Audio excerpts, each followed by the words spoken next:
Fala turma, tudo bem?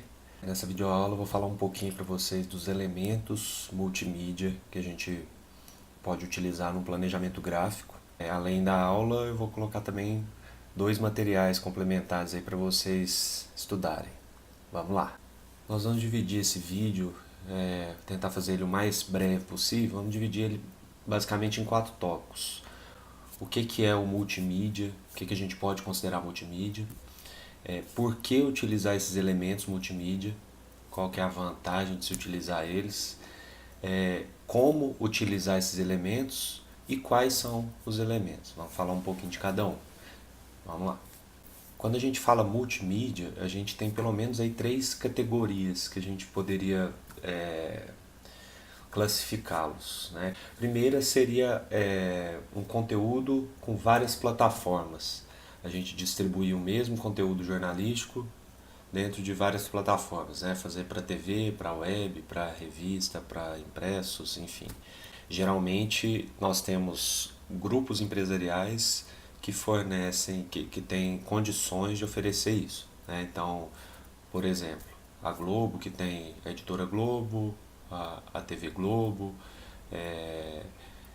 são revistas, é o Jornal Globo, é a televisão, é o G1, né? Então, essa seria a primeira categoria, né? Várias plataformas. Temos a segunda aí, que são as várias funções do profissional de jornalismo. Então, é o profissional multimídia, que escreve, que fotografa, que diagrama, que bate o escanteio e faz o gol, né? E esse, na verdade, é um novo perfil de profissional que a gente tem que buscar. Lógico que a gente tem a nossa área de interesse, mas nós temos que ter um conhecimento o mais amplo possível. E a terceira categoria, que é a que a gente vai tratar mesmo aqui, é a combinação de linguagens ou formatos. Ou seja, a gente utilizar vários elementos, várias linguagens e vários formatos para um único conteúdo. A gente utilizar áudio, vídeo, imagem, texto, criando um único conteúdo, certo? Bom, e por que utilizar esses vários formatos? Por que utilizar esses elementos multimídia? Primeiro, para despertar o interesse do leitor, né? Que é realmente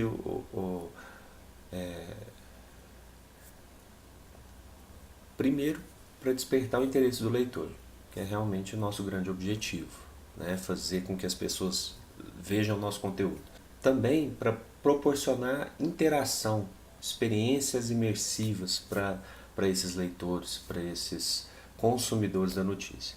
Também um fator importante dos elementos seria para complementar as informações, para enriquecer o conteúdo e, por último, para ajudar realmente a vender o produto notícia, né? Então, um elemento utilizado de forma correta, no local correto, ele ajuda a tornar a notícia mais atrativa.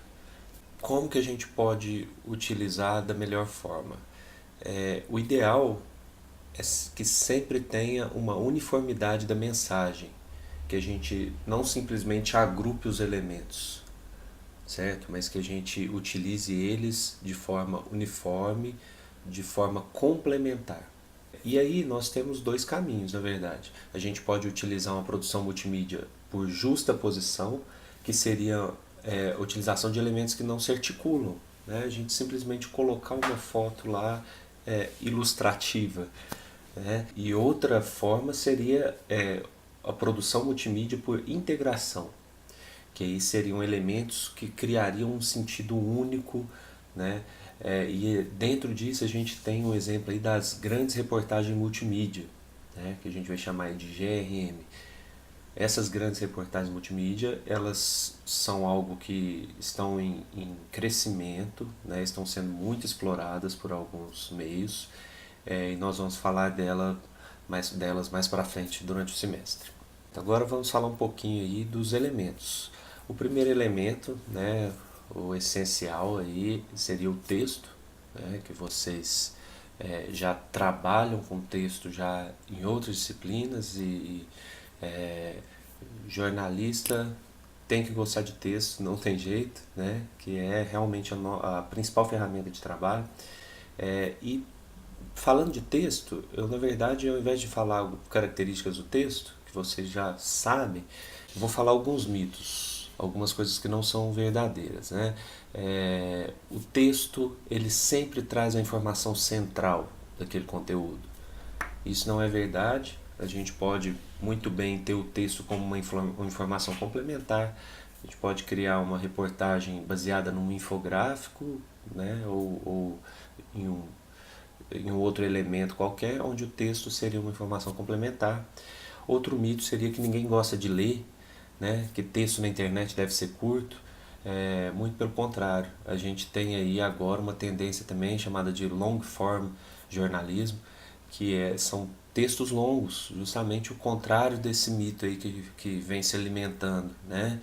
É lógico que a gente não pode chegar e falar, então eu vou usar texto longo sempre, eu sempre tenho que escrever muito. Isso tem que ser dosado, isso tem que ter sempre um discernimento por trás.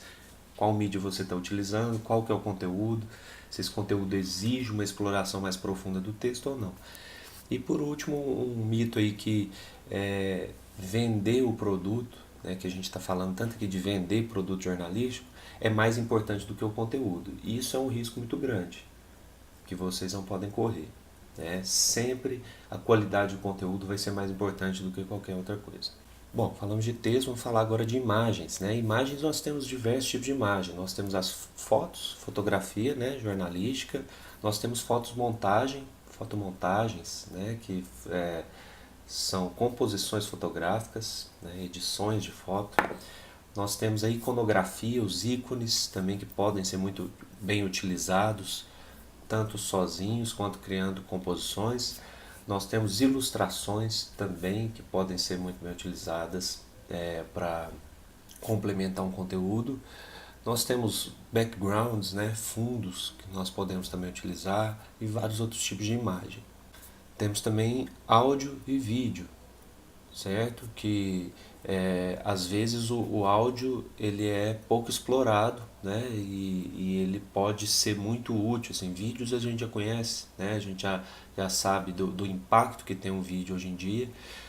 Temos também animações, que é uma derivação de um vídeo, né? Um outro formato. E gravações em áudio, ela pode ser muito rica para complementar também uma informação, isso dependendo também do recurso que se tem, né, do público que está acessando aquele conteúdo. Uma gravação em áudio ela pode enriquecer muito. Então, podcasts, músicas e efeitos sonoros também podem ajudar aí a despertar o interesse desse leitor. E temos os elementos híbridos, que são misturas desses outros elementos que eu falei. Então, por exemplo, os infográficos que a gente vai tratar mais adiante, eles são híbridos, eles são justamente a mistura desses elementos. A gente pegar um texto, pegar uma ilustração, uma foto, um gráfico e fazer uma composição para passar o conteúdo. Aí nós temos elementos separados. Por exemplo, os próprios gráficos, eles geralmente utilizam-se de imagens e de texto, galerias, né? As galerias de foto, a gente falou das fotos lá atrás, mas as galerias, o interessante delas é você passar também muita informação pelas legendas, né? Às vezes a gente até esquece que existe legenda e isso é muito importante. Linhas do tempo, que tem sido muito utilizado em reportagens especiais, mapas, quiz, a gente fazer uma espécie de gamificação aí, de jogo para criar essa interação com o usuário, com o leitor, e vários outros elementos aí que a gente pode utilizar. E por fim, gostaria de falar aqui do hipertexto, né? Os links, a importância dos links no jornalismo multimídia, que às vezes também a gente não dá essa devida importância. Nós temos sempre que observar se essas informações elas são realmente complementares, né? Se a gente criar um link, a gente vai levar mesmo o usuário, o leitor, para algo que complemente a informação, que enriqueça o conteúdo acerca daquele conteúdo principal. E muito importante manter o usuário ativo, né, consumindo o seu conteúdo, né, que realmente acredito que esse seja o principal objetivo aqui das nossas discussões dessa disciplina, a gente manter o interesse do nosso leitor. Beleza? É isso aí, gente. Obrigado. Estudem também os materiais que eu vou deixar aí de fora. São 2 artigos curtinhos, mas muito bons, com 2 ótimos exemplos. Valeu!